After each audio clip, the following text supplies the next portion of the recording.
నిన్న విజయ్ హీరో విజయ్ రెండో భారీ బహిరంగ సభ తమిళనాడులో ఏర్పాటు చేసి సభ పెట్టినట్టున్నారు. భారీ ఎత్తున ఈ సభకి జనం హాజరయ్యారు. మా సైద్ధాంతిక శత్రువు బీజేపీ, ఏకైక రాజకీయ శత్రువు డిఎంకే. ఈ రెండు పార్టీలను తరిమి కొట్టడమే లక్ష్యం. Stalin very very worst uncle. Assembly ఎన్నికల్లో ఒంటరిగానే పోటీ, ఏ పార్టీతోనూ పొత్తులుండవు, రాజకీయాల్లో తేల్చుకునేందుకే వచ్చా.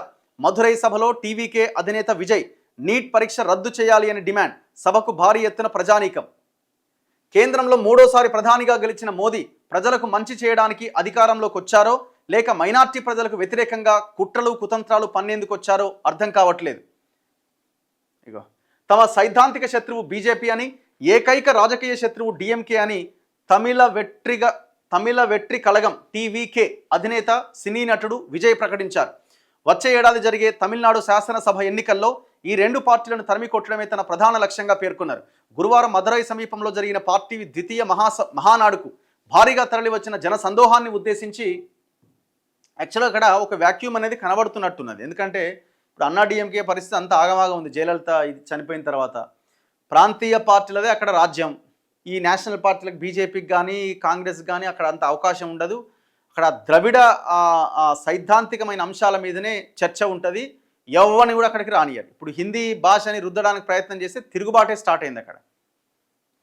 ఇప్పుడు ఆ రిజర్వేషన్స్ కూడా ఏ దేశంలో లేని రిజర్వేషన్లు 69% రిజర్వేషన్స్ 9th షెడ్యూల్లో పెట్టించుకొని వాళ్ళు అక్కడ ఆ బలహీన వర్గాలకు రిజర్వేషన్స్ని అమలు చేసుకుంటున్నారు. వాళ్ళ పోరాటం అట్లుంటుంది.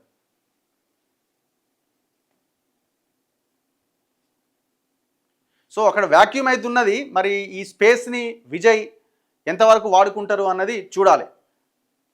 సింహానికి గుంపులో ఎలా జీవించాలో తెలుసు, ఒంటరిగా ఎలా జీవించాలో కూడా తెలుసు. సింహం వేటాడేందుకు మాత్రమే వస్తుంది, వినోదం కోసం కాదు. అది ఎప్పుడూ బతికున్న జంతువునే వేటాడి ఆహారంగా తీసుకుంటుంది. అలాగే నేను కూడా రాజకీయాల్లో తాడో పేడో తేల్చుకునేందుకే వచ్చే ఏడాది జరిగే తమిళనాడు అసెంబ్లీ ఎన్నికల్లో బీజేపీ డిఎంకే పార్టీలను తరిమి కొట్టడమే లక్ష్యం. తమిళనాడు ముఖ్యమంత్రి స్టాలిన్ను ఉద్దేశించి విజయ్ మాట్లాడుతూ, స్టాలిన్ అంకుల్, టాస్మాక్లో 1000 కోట్లకు పైగా అవినీతి అక్రమాలు జరిగాయని అంటున్నారు. మహిళలకు 1000 రూపాయలు ఇస్తే చాలా అంకుల్. తమకు భద్రతే లేదని మహిళలు చెబుతున్న మాటలు మీకు వినబడవా అంకుల్? ఇది చాలక మహిళలంతా మిమ్మల్ని డాడీ అని పిలవాలని చెబుతున్నారే. What is this uncle? This is very very wrong uncle. మహిళలనే కాదు, ప్రభుత్వ ఉద్యోగులు, ఉపాధ్యాయులు, రైతులు, మత్స్యకారులను కూడా మాయ మాటలతో మోసగిస్తున్నారే. వెరీ వెరీ వర్స్ట్ అంకుల్ అని వ్యాఖ్యానించిరట. సో ఇట్లా ఆయన నిన్న ప్రసంగం సాగింది. తమిళనాడు రాజకీయాల్లో మరి ఏమాత్రం ప్రభావం చూపిస్తారన్నది చూడాలి. ఇంకొక సంవత్సరంలో అక్కడ ఎలక్షన్స్.